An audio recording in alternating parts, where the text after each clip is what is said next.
Hey everybody, Courtney Smith here with our November 22nd edition of Wall Street Winners. We're in our 26th year, just hitting it out of the park every single year. What can I say? But we're used to it. Okay, so disclaimer, I'm really used to this.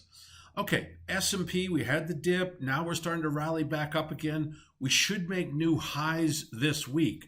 You can see we have what's called a mini triangle formation. It's not really super legitimate, but it's the point is we're climbing higher. We've bumped up against resistance. We'll probably break that resistance this week.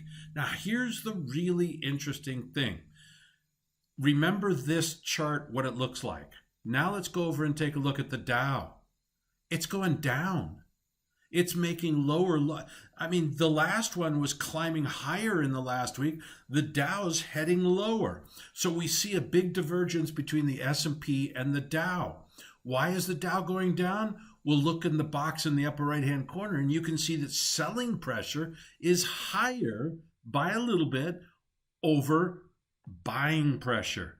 Now let's go to the NASDAQ. NASDAQ's already broken to new highs. So if we look at this from a continuum of Dow, S&P to NASDAQ, we can see that the NASDAQ is clearly the outperformer here, and we need to stay focused on high technology stocks, NASDAQ type stocks, rather than industrial type stocks that are in the Dow. Big divergence between different sectors here in the marketplace. Seasonality remains bullish, which means that when we do our trades, we're going to add 50 to 100% larger size than normal. Utilities, boring, who cares? Seasonality suggests that we're going to see a sideways price action this week. I think it'll be sideways. Maybe we'll see a little bit of a rally here. It's not going to be much of a deal. Seasonally, as we go through Thanksgiving, usually the day before and after Thanksgiving are very bullish. So, but not wildly so. In other words, they go up, but not a lot. So look for a slightly bullish week this week. Thanksgiving's coming up on Thursday, so Friday is going to be a dead day.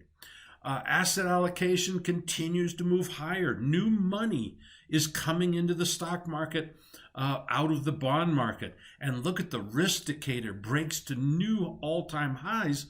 Once again, they don't want to be in safe assets.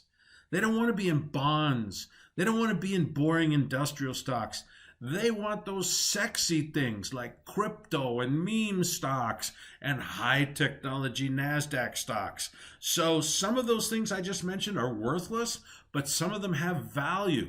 And of course, we'll go after the ones that are cheap. We only buy cheap stocks. Global shares not doing very well. They look a lot like the Dow to me. Yield curve very, very steady. I'm calling this slightly bullish. Bonds rallied a little bit, but you can see they've been in a gigantic trading range now for quite some time. I think we're going to generally see them grind higher. In other words, lower interest rates over the near term.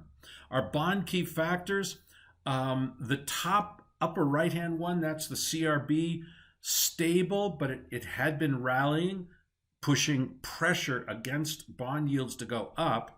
Underneath that is the gold, the price of gold. It's popped up. That's also putting pressure on the upside. But maybe the most important one is the blue line down towards the bottom.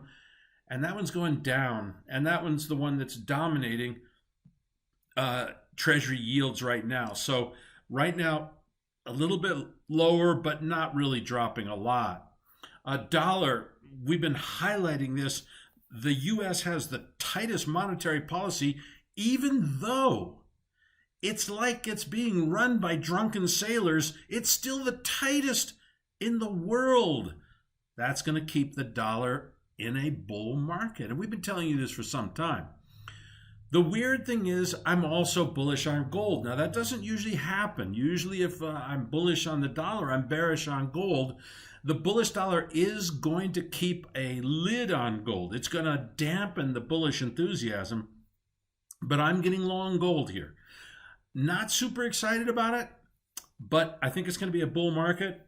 And the bull market, we're going to get in now because I think next year is when the gold market's just going to take off like crazy. But we'll let the market decide for us. But we're starting to get long some gold now. Our gold key indicators, a bit neutrally. Crude oil, I've been telling you this now for several weeks. Crude's going to continue lower. We're going to see it get back into the 60s. Demand is starting to weaken and supply is starting to go up. So nobody calls crude oil better than I do. And I'm telling you, it's going lower. Bitcoin, we got to get out of Bitcoin. We made some nice money on our last trade, but right now I want to be nowhere. We broke to new lows after breaking to new highs. That's almost the definition of a neutral market. In other words, we made lower lows today, but 2 weeks ago we made higher highs.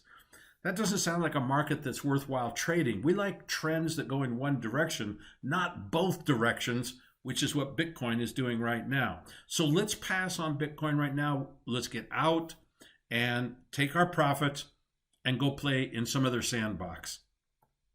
Okay, freebies, love having you here, keeping this tight for you, telling you exactly what to do. But of course, you really want to get my specific trade recommendations. And to do that, you have to be a fully paid up member. It's easy, costs a couple bucks. Go to WSW2021.com and sign up for your own fully paid up member version.